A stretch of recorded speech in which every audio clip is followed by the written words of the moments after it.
Le saviez-vous? Saviez-vous? Comme toi. Le saviez-vous? Une émission d'enseignement sur les révélations du Seigneur pour transformer la vie du chrétien afin de mieux le préparer au retour de notre Seigneur Jésus-Christ. Le saviez-vous? Votre rendez-vous hebdomadaire qui vous transmet la parole de Dieu et vous permet de démarrer la semaine avec la révélation du Seigneur pour votre vie. Inébranlable, ton nom surpasse toute puissance. Le saviez-vous? Tous les lundis à partir de 7h30 avec Job Awoman, auteur du livre Le saviez-vous? Recueil de sons inspiration sur les révélations du Seigneur dans sa parole. Ton nom surpasse toute puissance.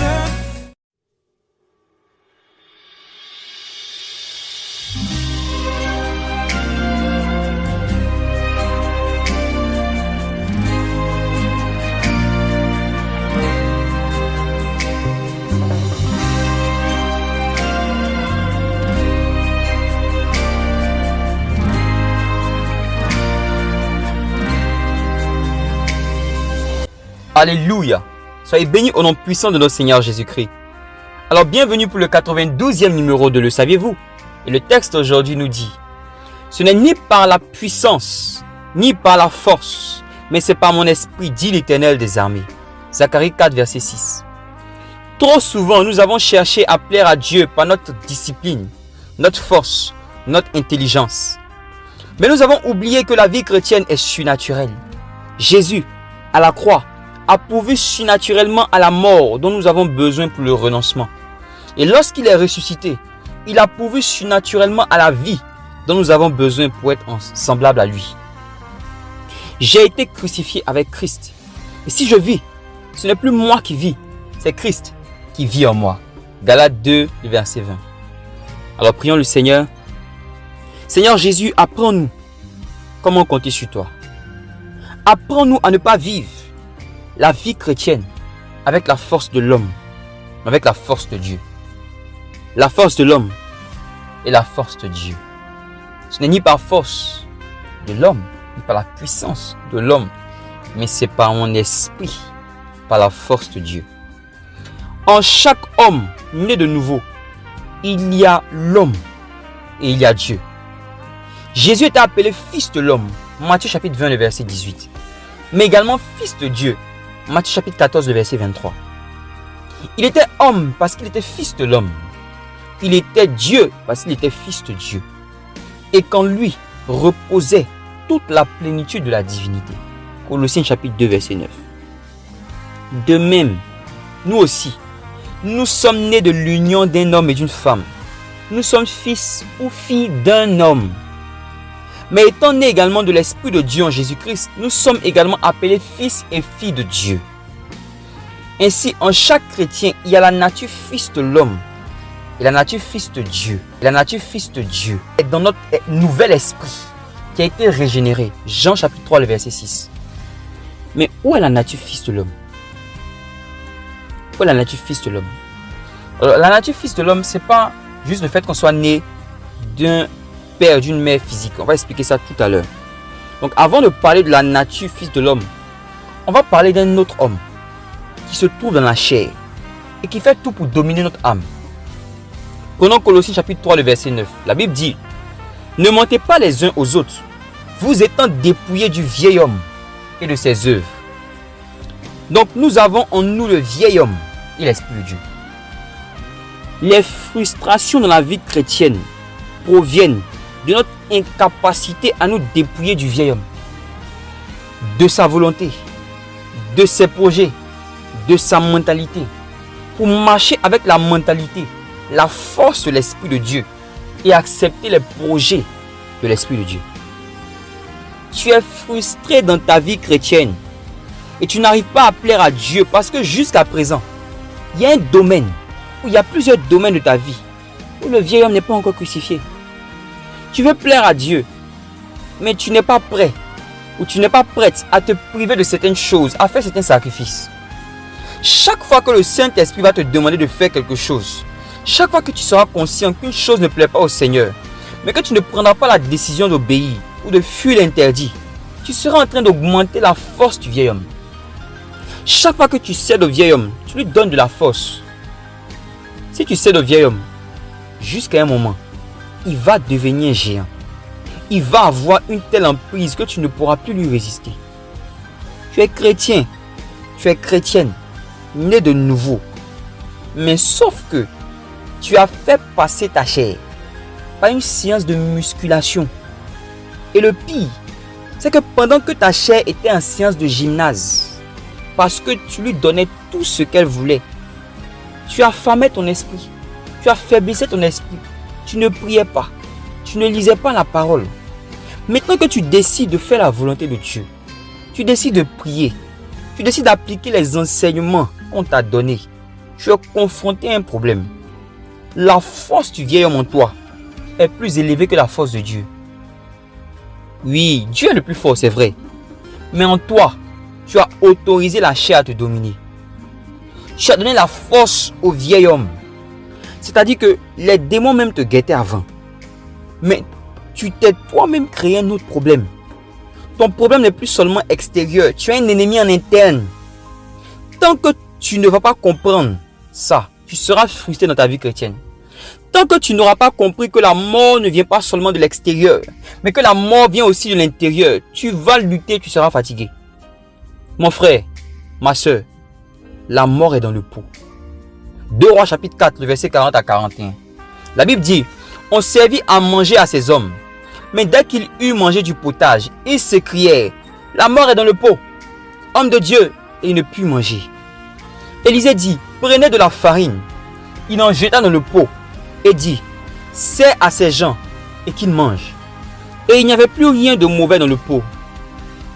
Le pot, c'est vous et moi. La mort, ce sont les œuvres du vieil homme. En tant que chrétien, vous devez vous débrouiller pour que la mort n'entre pas dans le pot. Vous devez rester éveillé et éjecter toutes les tentatives du vieil homme de prendre le dessus sur le pot que vous êtes. Mais il arrive que certains chrétiens ne soient pas vigilants et qu'ils finissent par laisser rentrer la mort en cédant à la chair. Quand je dis céder à la chair, ne voyez pas seulement le péché sexuel. Ne voyez pas seulement les gros péchés. Il y a des désobéissances répétées à des instructions du Saint-Esprit qui donnent la force à la chair. Il y a des habitudes de manque de prière, de gourmandise, de murmures, de critiques qui donnent des accès à la chair. Pendant que je suis en train de parler, le Saint-Esprit est en train d'ouvrir ton esprit sur certaines tentations, certaines choses que tu as faites qui ont fortifié ou qui fortifient la chair en toi. Sur à quoi tu viens de penser actuellement, pendant que je suis en train de parler, c'est ça. Il ne faut pas raisonner et philosopher, c'est exactement ça. À certains niveaux, quand la chair a pris le dessus, à un certain moment, la mort s'installe. Le sommeil spirituel prend place. Lorsque vous vous rendez compte que la mort est dans le pot et que vous avez tout essayé et que vous n'avez plus de solution, faites comme les fils des prophètes. Demandez de l'aide. Et voici l'une des manifestations de la force de Dieu. Demandez directement de l'aide à Dieu. Bathimée était refoulé par tout le monde. Il a crié, fils de David, aie pitié de moi. Crie. Crie. Crie encore plus fort. Parce qu'autour de toi, il n'y a personne qui peut t'aider. Donc crie. Crie à l'Éternel. Compte sur la force de Dieu. Compte sur la force de Dieu. Crie. À un moment, Jésus va se retourner et va te faire approcher pour te délivrer de la mort. Et si comme les fils des prophètes, tu as Élisée à tes côtés, alors alléluia, il pourra t'aider. Il pourra t'aider. Mais j'aimerais vous faire remarquer la manière étrange dont Élisée les a aidés. Comment est-ce que Élisée a aidé les fils des prophètes? Comment est-ce que le Saint-Esprit aide les chrétiens? Il a mis de la farine dans le pot. Est-ce que ce n'est pas étrange? Est-ce que ce n'est pas étrange? On dit qu'il y a la mort dans le pot. Pourquoi Élisée ne fait pas sortir la mort? Tout simplement parce que la mort est déjà mêlée à la nourriture. Tu ne peux plus la filtrer. Si tu as mis trop de piment dans la sauce, à part gâter ta sauce en versant beaucoup d'eau, tu ne peux plus retirer le piment. La chair est déjà dans ton corps. Tu ne peux plus retirer la chair. Tu as déjà donné la force. La mort s'est installée. Tu ne peux plus retirer. Les démons causent la mort. Mais ils sont extérieurs. Donc on les chasse. Mais la chair crée la mort. Elle est à l'intérieur. Cette mort à l'intérieur, qu'est-ce qu'on fait pour elle? Qu'est-ce qu'on fait? Élisée met de la farine pour que la farine aille neutraliser la mort qui est dans le pot. Élisée met de la farine pour que les effets de la farine aillent remplacer les effets de la mort. C'est comme une personne qui a contracté un virus. On ne peut pas retirer le virus. On ne va pas faire sortir tout le sang et puis filtrer. Donc on lui fait un vaccin pour neutraliser le virus dans le corps. Le vieil homme est un virus dont l'humanité a hérité depuis la chute du jardin d'Éden. Et la solution de ce virus, c'est la farine. Que quelqu'un dise avec moi, c'est la farine. Que quelqu'un dise avec moi, c'est la farine. Alors à quoi c'est la farine? L'une des utilités de la farine, c'est de faire du pain. La farine ici représente le pain. Or, Jésus dit, je suis le pain de vie. Jean 6, verset 35. La farine ici, c'est Christ. Mais Christ, sous quelle forme? Prenons Matthieu chapitre 4, verset 4. Jésus répondit. Il répond à Satan qui est en train de le tenter. Il est écrit, l'homme ne vivra pas de pain seulement, mais de toute parole qui sort de la bouche de Dieu. Il y a deux types de pain. Le pain de la mort, dont veut te faire manger la chair, dont veut te faire manger le vieil homme. Et le pain de vie, qui est la parole sortie de la bouche de Dieu, qui n'est personne d'autre que Christ. Élisée a jeté la parole dans le pot. Élisée a jeté Christ, la parole dans le pot. Et la parole a vaincu la mort qui était dans le pot. Il faut commencer à prier avec la parole. Chaque fois que tu vas crier à Dieu, si la mort que tu expérimentes provient de l'extérieur, c'est-à-dire causée par des démons, il va t'envoyer du renfort et te délivrer. Mais si la mort provient de l'intérieur, il va t'envoyer une révélation de la parole et s'attendre à ce que tu la pratiques. Il va t'envoyer sa force. La force de Dieu, c'est la parole. La force de Dieu, c'est la parole. La force de Dieu, c'est la parole. Sa droite, c'est la parole. Tu pries depuis, mais ça ne marche pas. Il faut arrêter de prier. Il faut parler. Il faut arrêter de prier tes pensées. Il faut prier la parole. Il faut arrêter de parler de ton problème. Il faut parler la parole. Une grande délivrance arrive. Masoka la pandeva. Répète la parole pour que ça résonne dans tout ton être. Tu prends la parole et tu dis, tu dresses une table en face de mes adversaires. Tu oindules ma tête et ma coupe déborde. Oh Seigneur, je sais que tu dresses une table en face de mes adversaires. Tu oindules ma tête et ma coupe déborde. Tu dresses une table en face de mes adversaires. Tu oindules ma tête et ma coupe déborde. Alléluia, oui, tu dresses une table en face de mes adversaires. Tu oindules ma tête et ma coupe déborde. Tu continues. Oh Seigneur, quand je marche dans la vallée de l'homme de la mort, je ne crains aucun mal, car tu es avec moi. Ta houlette et ton bâton me rassurent. Oui, quand je marche dans la vallée de la mort, quand je marche dans la vallée de l'homme de la mort, je ne crains aucun mal. Parce que tu es avec moi, ta houlette et ton bâton me rassurent. Oh Seigneur, je sais que quand je marche dans la vallée de l'homme de la mort, quand l'ennemi veut m'attaquer, veut me mettre dans la mort, je ne crains aucun mal. Parce que tu es avec moi, ta houlette et ton bâton me rassurent. Oui, ta houlette et ton bâton me rassurent. Prends la Bible et médite sur la parole de Dieu. Cherche Jésus dans la parole. Cherche la farine. Cherche la farine. Quand tu es en train de lire ta Bible, quelqu'un te demande, mais qu'est-ce que tu fais? Tu dis, mon frère, ma soeur, je cherche la farine. La force de Dieu. Jette la parole dans le pot et la mort va partir. Quand la mort va partir, obéis. Prive-toi du plaisir que t'apporte la chair. Parce que le vieil homme travaille avec les démons pour te maintenir sous domination. Et les démons stimulent le vieil homme par des tentations. Et le vieil homme s'arrange pour créer les conditions qui vont permettre aux démons d'agir. C'est comme ça. L'ennemi à l'intérieur. L'ennemi aussi à l'extérieur. Donc prends tes dispositions. Maintenant, on a dit qu'en chaque homme, il y a la nature de fils de Dieu. Il y a la nature de fils de l'homme. Ok. Qu'en est-il du fils de l'homme? Colossiens chapitre 3, le verset 9 à 10. La Bible dit, ne mentez pas les uns aux autres, vous étant dépouillés du vieil homme et de ses œuvres, et ayant revêtu l'homme nouveau, qui se renouvelle dans la connaissance, selon l'image de celui qui l'a créé. Vous pouvez lire Éphésiens 4, verset 21 à 24, qui parle de la même chose. Donc on voit ici que se dépouiller de la chair ne suffit pas. Il faut se revêtir de l'homme nouveau. L'homme nouveau. L'homme nouveau. L'homme nouveau, c'est la nature du Fils de l'homme. Et il se trouve dans notre âme. Le vieil homme a perdu la domination de notre esprit comme nous avons accepté Jésus. Et il a été enfermé dans la chair. Mais il veut revenir prendre possession de l'âme en détruisant l'homme nouveau. Jésus veut que sa nature, qui est la nature du Fils de l'homme, soit dans notre âme. Et pour faire cela, c'est encore la farine. Dis avec moi, la farine. Notre intelligence doit être renouvelée constamment par la parole. Voilà pourquoi un chrétien qui ne prie pas et ne lit pas régulièrement sa Bible se prépare à un profond sommeil spirituel. Profond sommeil spirituel. On a vu tout à l'heure dans Colossiens chapitre 9 verset 10 que l'homme nouveau se renouvelle dans la connaissance de Dieu. Donc, si tu ne lis pas ta Bible pour connaître Dieu, si tu ne pries pas pour avoir une intimité avec lui, tu te prépares toi-même à vivre un profond sommeil spirituel. Tu te prépares toi-même à vivre la vie chrétienne avec la force du vieil homme et non avec la force de Dieu.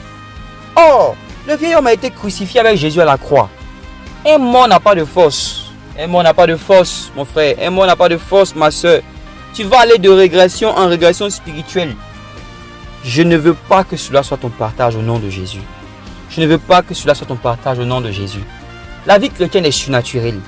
Si tu veux avoir la victoire et plaire à Dieu, laisse le Fils de l'homme vivre en toi et dépouille-toi du vieil homme. En fait, c'est ça la vie chrétienne. La vie chrétienne, c'est le fait de devenir maître dans l'art de se dépouiller du vieil homme et de revêtir l'homme nouveau pour que la vie de Christ soit manifestée par nous sur la terre. C'est tout. Si tu m'écoutes et que tu sais que le vieil homme est encore maître de toi, si tu sais que tu n'as pas accepté Jésus-Christ comme Seigneur et Sauveur et que ton esprit n'est pas régénéré, si tu veux aujourd'hui que le Fils de Dieu vienne habiter en toi, tu vas prier avec moi. Dis Seigneur Jésus, je reconnais que je me suis comporté comme un ennemi et un rebelle parce que j'ai voulu faire le bien avec ma propre force. Aujourd'hui, j'abandonne ma force et je veux me revêtir de la force de Dieu. J'abandonne ma vie et mes péchés passés et je veux Jésus. Viens Seigneur Jésus et que ton esprit habite en moi. Amen. Alors si vous avez accepté Jésus, allez à l'église, faites-vous baptiser, continuez de nous suivre et recevez les enseignements qui vont vous faire grandir spirituellement.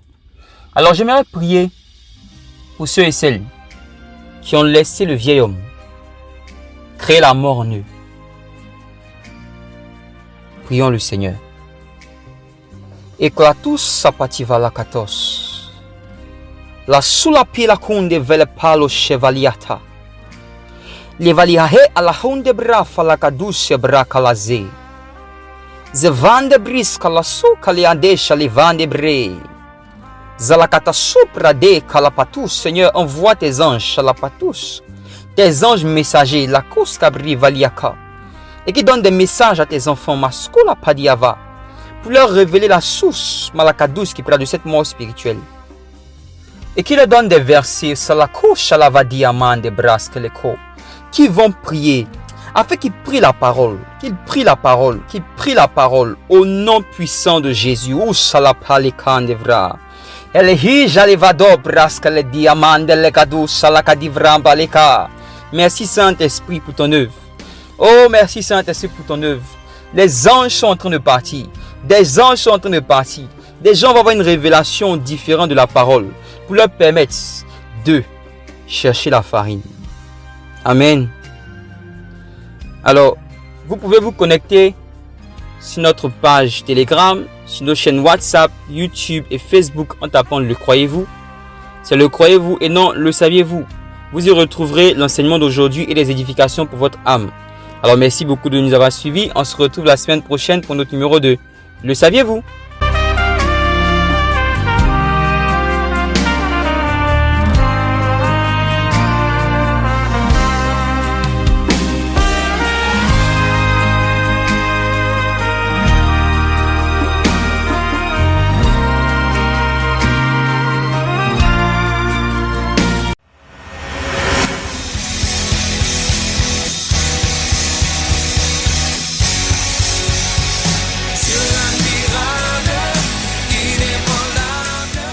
C'était Le Saviez-vous avec Job Awomon, auteur du livre Le Saviez-vous, recueil de sons d'inspiration sur les révélations du Seigneur dans sa parole. Rendez-vous chaque lundi à 7h30 sur Radio La Voix Sainte pour un autre rendez-vous de Le Saviez-vous.